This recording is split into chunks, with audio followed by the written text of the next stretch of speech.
Bien, bonjour. Donc nous voici arrivés au dernier chapitre de notre programme de théorie méthodologie de l'entraînement sportif, destiné aux deuxième année conseiller du sport. Donc le dernier chapitre, après avoir vu patiemment en revue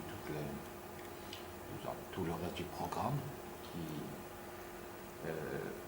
tout le contenu, tout le reste du contenu, on arrive au dernier chapitre, celui de la structuration de l'entraînement sportif et la planification du processus préparatoire. Donc, ce qu'on appelle communément la planification de l'entraînement. Alors, voici une petite introduction pour décrire, pour décrire ce qu'on appelle le caractère intégral de l'entraînement sportif. Alors, l'unité structurelle du processus d'entraînement tient à une ordonnance relativement stable de ses composantes et à la permanence de leurs relations. Donc, tous les éléments de l'entraînement doivent être donc ordonnés et stables dans leur ordonnancement. Et puis chacun des éléments qui le composent est indissociable en pratique de l'ensemble du processus. En dehors d'une approche unitaire, il est impossible d'en saisir le sens même et d'en maîtriser l'organisation. C'est-à-dire que l'entraînement est un tout. On ne peut pas aborder l'entraînement physique sans prendre en considération les aspects techniques, tactiques et psychologiques, ou vice-versa. Aucun de ces aspects. Je ne peux pas parler des capacités de conditions physiques sans prendre en considération les capacités de coordination, ça dans le cadre de l'entraînement physique. Et je ne peux pas parler de l'entraînement proprement dit, c'est-à-dire dans l'essence de l'entraînement, sans parler des compétitions préparatoires. Donc tous les éléments, tous les facteurs, tous les éléments, tous les aspects de l'entraînement doivent être réfléchis globalement, intégralement, pour qu'on puisse comprendre l'entraînement et procéder à une planification efficace et correcte de l'entraînement. Qu'est-ce que c'est qu'un entraînement structuré? Alors, trois caractéristiques, disons, donc spécifier le caractère, l'entraînement, ce qu'on appelle un entraînement structuré. D'abord, un contenu différencié, c'est-à-dire une disposition permettant l'interaction rationnelle de ces éléments, aspects généraux et spécifiques de l'entraînement physique, aspects physiques et techniques, etc. Donc, il faut faire en sorte, l'entraînement structuré, c'est un entraînement donc, qui observe une certaine complémentarité, une certaine cohérence entre ces différents aspects.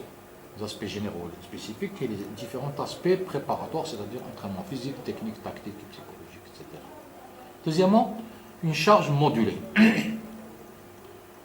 Un entraînement structuré est forcément caractérisé par une charge maîtrisée, modulée, périodisée et surtout contrôlée pour chacun des cycles d'entraînement depuis les plus grands cycles jusqu'au plus petit, en terminant avec la séance d'entraînement et même jusqu'à l'exercice lui-même.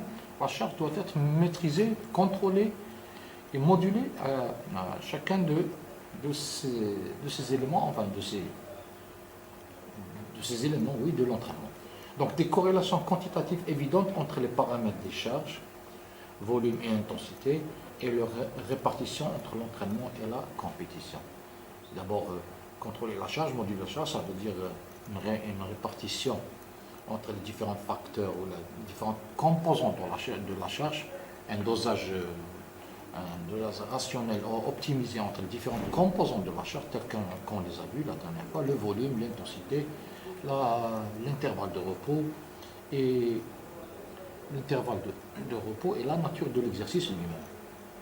Donc, et comme troisième caractéristique, c'est l'ordre établi.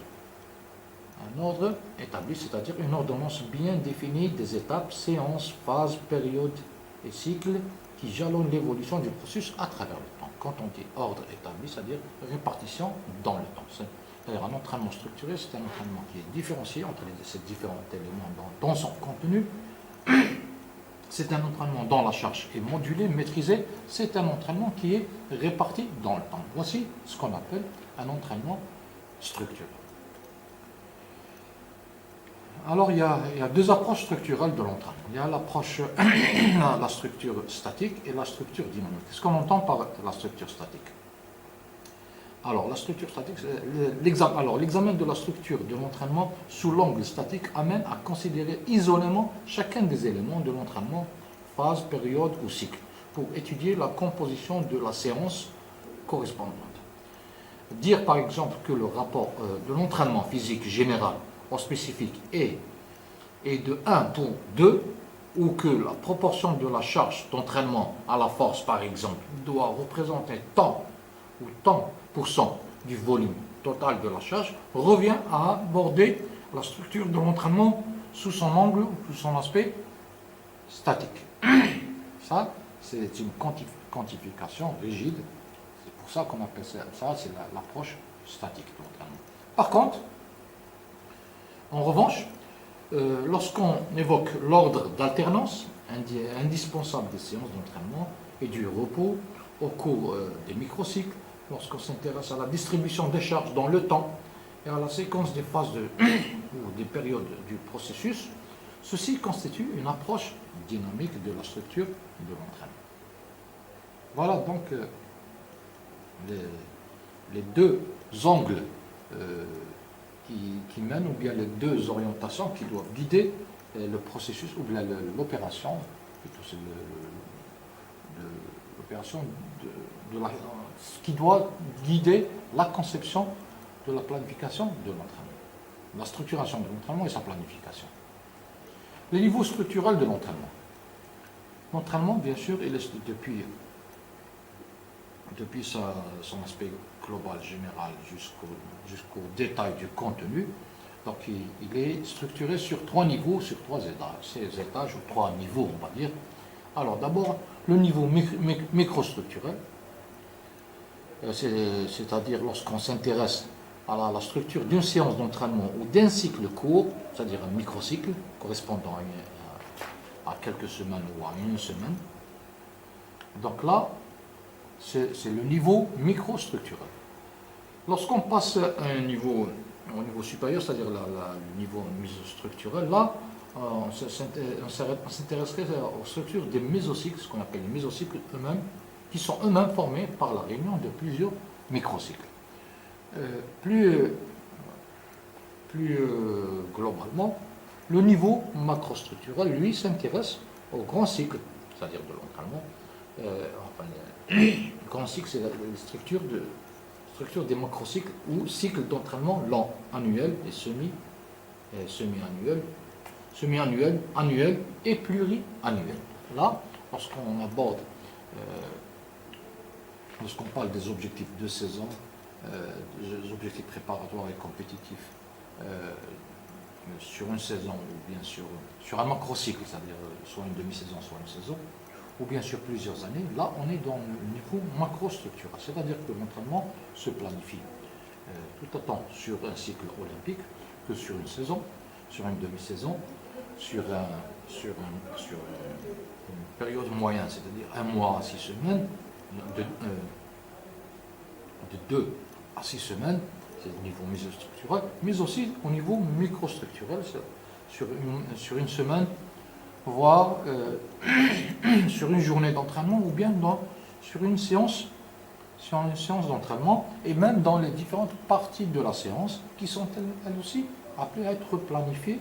Alors, chacune des parties de séance d'entraînement doit être planifiée en termes de charge, en termes d'exercice, et en termes de charge. Définition. La planification de l'entraînement est un agencement, une mise en relation de tous les éléments de l'entraînement dans le but d'une préparation optimale au bout d'un cycle préparatoire déterminé. Séance, microcycle, mésocycle, macrocycle. Donc il ne faut pas comprendre le concept de planification comme uniquement sur le plan macro, c'est sur le plan longue durée, mais surtout à tous les niveaux, depuis la science elle-même, mais même plus bas que ça, plutôt plus détaillé que ça. C'est-à-dire au niveau des différentes parties de la science sont à programmer, à planifier. La science, le microcycle, le mésocycle, le macrocycle. Donc le processus planificatoire est présent à tous les niveaux de structuration de l'entraînement. Donc on voit sur le schéma là, que sur un macrocycle, les trois périodes préparatoires, les trois périodes, d'abord la période préparatoire, la période préparatoire générale, la période préparatoire spéciale, la période compétitive, donc, qui se termine par la période transitoire qui n'est pas sur l'axe ici, mais et qu'en parallèle, si on renouvelle les compétitions préparatoires, les compétitions qualificatoires et les compétitions principales. Ceci donc c'est un schéma qui retrace pratiquement un macrocycle d'entraînement. Si on rajoute le troisième, le dernier maillon, celui de la période transitoire qui n'est pas ici sur ce schéma. Qu'est-ce que c'est qu'un cycle préparatoire? Donc, je reviens d'abord à la définition, je relis la définition du concept, la notion de la planification de l'entraînement. Nous avons dit que c'est un agencement, une mise en relation. Il ne s'agit pas de juxtaposer les éléments de l'entraînement, un contenu de l'entraînement, mais c'est une mise en relation de tous les éléments de l'entraînement dans le but de la préparation optimale. Je dis optimale et pas maximale. C'est à chaque période, chaque étape, chaque mésocycle, chaque microcycle, chaque séance a un objectif préparatoire, vise un objectif préparatoire. Donc, la réalisation de ces objectifs, c'est pour vise à amener à un état de préparation optimale qui, lui, s'inscrit ensuite dans un plus grand processus pour arriver au but final, celui de préparer l'athlète à la compétition finale, à la compétition principale et de réaliser la performance visée. Le cycle préparatoire. Donc, qu'est-ce que c'est qu'un cycle préparatoire? C'est une série d'opérations préparatoires visant un objectif d'entraînement précis. Il doit se répéter autant de fois qu'il le faut pour satisfaire à l'objectif du cycle d'appartenance dont il fait partie. Voilà. Donc, pour cette deuxième partie de la définition, on a dit qu'il doit se répéter autant de fois qu'il le faut pour satisfaire à l'objectif du cycle d'appartenance dont il fait partie. Nous avons fait une petite représentation, un cycle global, un cycle intermédiaire et cycle basique. Donc, plusieurs cycles basiques visent à concrétiser l'objectif d'un cycle intermédiaire et plusieurs cycles intermédiaires. Les objectifs des cycles basiques donc constituent l'objectif du cycle intermédiaire et les différents cycles intermédiaires constituent les objectifs des différents cycles intermédiaires qu'on vise à réaliser l'objectif du cycle global.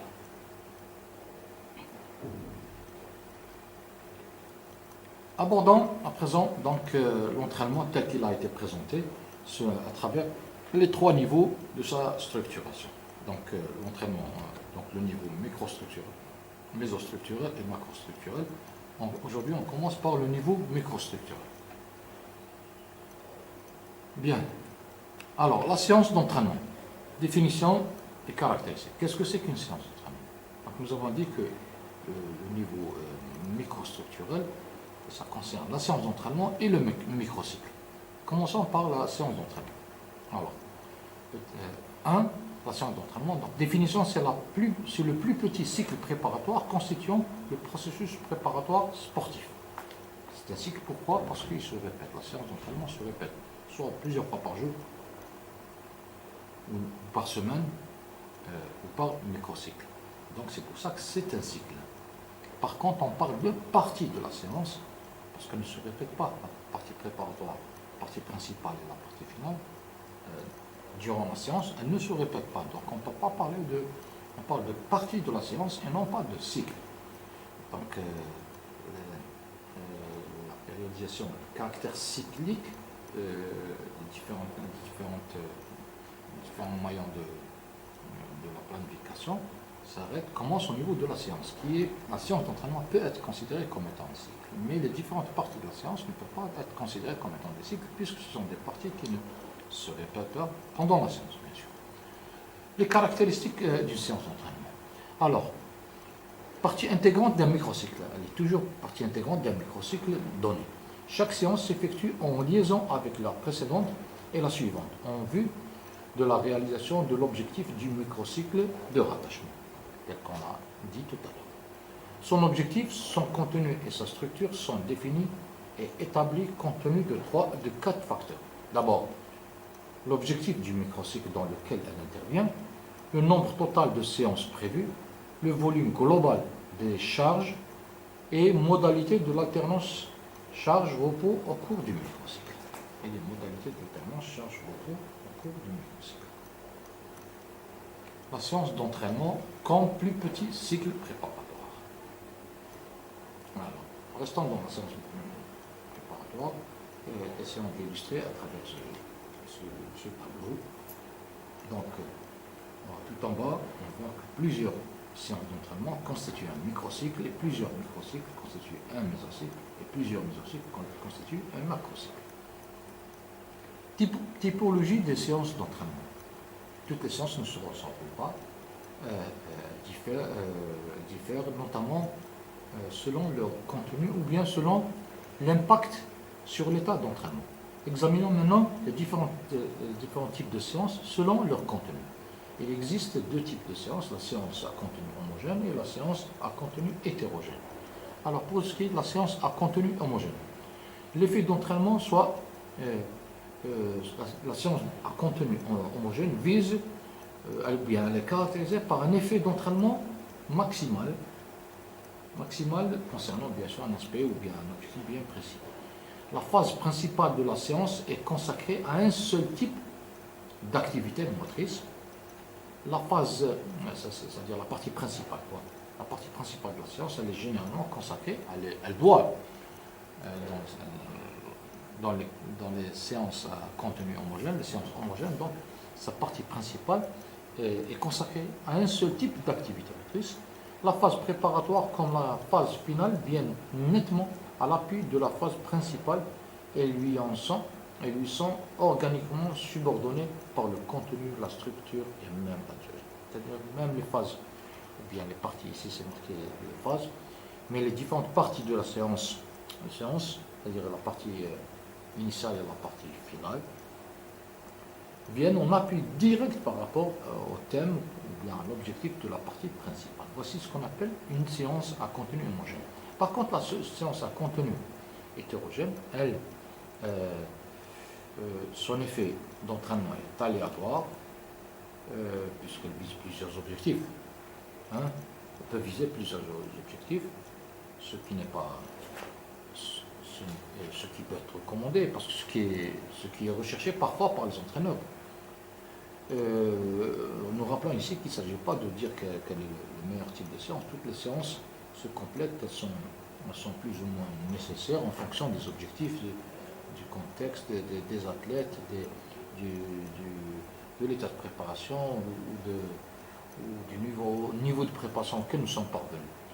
Alors, leurs effets est aléatoire. La potentialisation des exercices, elle a comme avantage aussi de potentialiser les exercices les uns par les autres.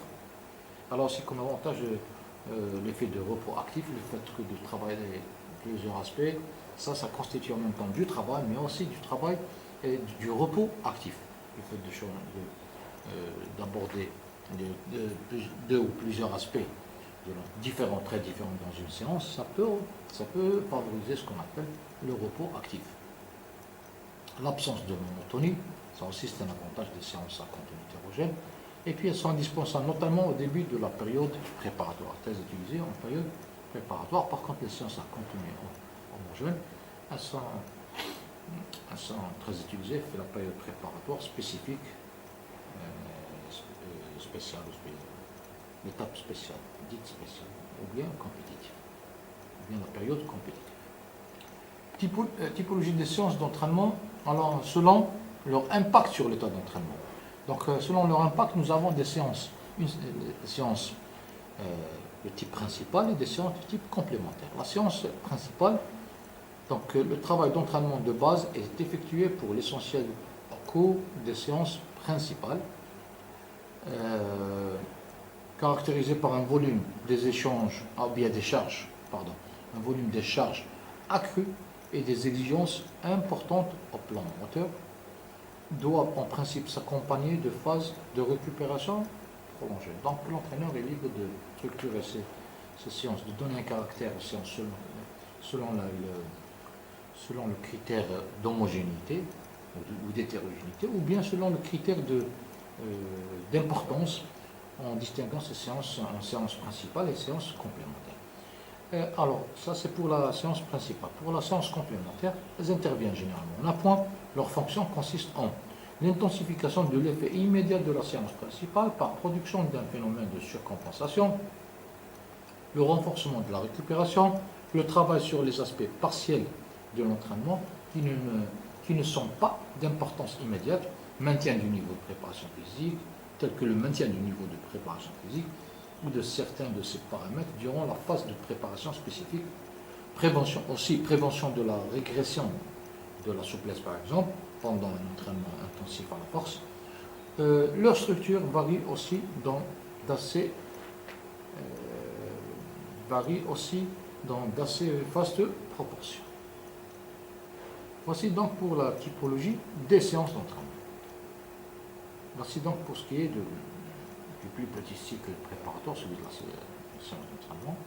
Nous sommes toujours dans la structuration microcyclique et là nous allons parler du microcycle. Donc la séance de l'entraînement et le microcycle font partie de ce qu'on appelle la structuration microcyclique de l'entraînement.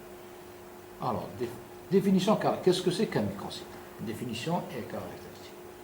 Alors, un microcycle, c'est une étape unitaire bien définie pourvue d'une finalité propre dans le cadre du processus préparatoire sportif. Chaque microcycle comporte au moins 2 phases.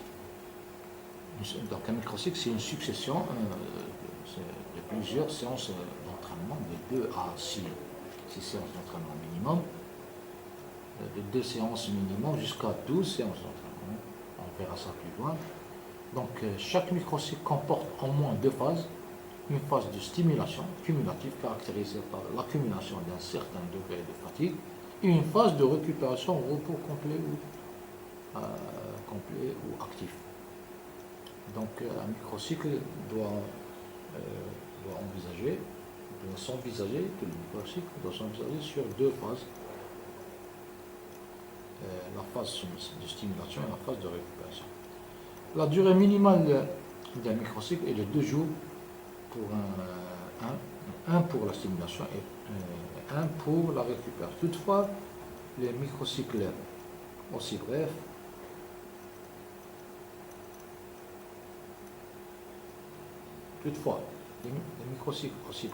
ne sont que rarement utilisés dans la mesure où ils offrent que des possibilités de travail limitées et se révèlent d'autant plus insuffisant à assurer le perfectionnement sportif que le niveau d'entraînement s'élève. Ils disent que donc, le microcycle le plus petit dure 2 jours. Mais c'est rare en dehors des sports collectifs qui sont caractérisés par une compétition hebdomadaire. Les autres disciplines à compétition saisonnière donc utilisent rarement des microcycles aussi petits. Donc habituellement on leur préfère des cycles plus longs, une semaine par exemple, pouvant inclure 2 phases d'accumulation. 2 phases d'accumulation, d'abord une phase d'accumulation comptant chacune 2 ou 3 séances, séparées par une phase de récupération et s'achèvant par une journée de repos actif. Alors il est dit ici que dans un microcycle peut avoir 2 phases d'accumulation séparées par une phase de récupération aussi. Bien entendu, ce n'est pas d'un microcycle de récupération, mais c'est-à-dire la notion de de stimulation et de récupération, là, elle concerne les aspects de charge programmées pour chacune des séances. Donc, en modulant la charge, je peux conseiller en modulant la charge dans le sens,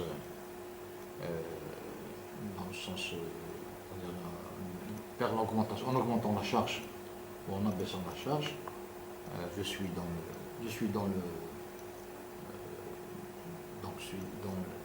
la phase ou bien la phase d'accumulation ou bien la phase de récupération en fonction du niveau de charge que j'applique. Alors, un microcycle voici un microcycle, voici une représentation schématique d'un microcycle d'entraînement, comme une étape unitaire bien définie pourvue d'une finalité propre dans le cadre du processus préparatoire sportif. Nous remarquons donc tout en bas donc, les dimensions d'entraînement qui constituent un microcycle numéro 1, microcycle numéro 2, 3, etc. qui est l'ensemble de ces microcycles donc compose le mésocycle. Et là, nous sommes dans la partie donc dès que nous passons de la programmation des microcycles, nous allons nous retrouver dans la programmation dans le niveau mésocyclique de l'entraînement. Mais restons toujours dans le microcycle pour explorer bien les caractéristiques d'un microcycle, en commençant par les phases. Voici un schéma donc, qui nous montre les deux phases de microcycle, la phase de stimulation et la phase de récupération, avec bien entendu la phase de stimulation est généralement beaucoup plus longue que la phase de récupération. Type de microcycle. Alors, c'est quoi la typologie des microcycles? On avait dit que les microcycles sont très divers en fonction de leurs objectifs. Alors, compte tenu de l'extrême variété des microcycles possibles, il est facile d'imaginer que la multiplicité de leurs combinaisons à l'intérieur des cycles moyens assure à ces derniers, c'est-à-dire les mésocycles, une diversité encore plus grande. Donc, le fait qu'il existe plusieurs types de microcycles, donc le fait de combiner différents microcycles qui sont en nombre de 7 ici, comme vous voyez en bas, la combinaison de ces différents cycles, ces microcycles, va donner des mésocycles différents. Mais examinons à présent, restons dans les microcycles pour examiner les différents types de microcycles. Donc, il en existe deux grandes catégories, les microcycles essentiels et additionnels. Les microcycles essentiels, ce sont les microcycles, comme vous voyez sur ce schéma-là, donc les microcycles essentiels et les microcycles additionnels. Les microcycles essentiels, deux sous-catégories, les microcycles d'entraînement et le microcycle de compétition. Par contre, les microcycles additionnels, on a le microcycle d'introduction et le microcycle de récupération. Cependant, le microcycle d'entraînement, lui, décline en deux types, selon la tendance générale ou spéciale, donc deux types de microcycles, soit général et chacun des tendances, chacune des orientations peut avoir une physionomie. Le microcycle peut avoir une physionomie de microcycle ordinaire ou bien de choc. À la fin, nous allons donc, selon cette structuration, cette classification, nous retrouvons finalement avec 7 microcycles. Alors, 7 types de microcycles.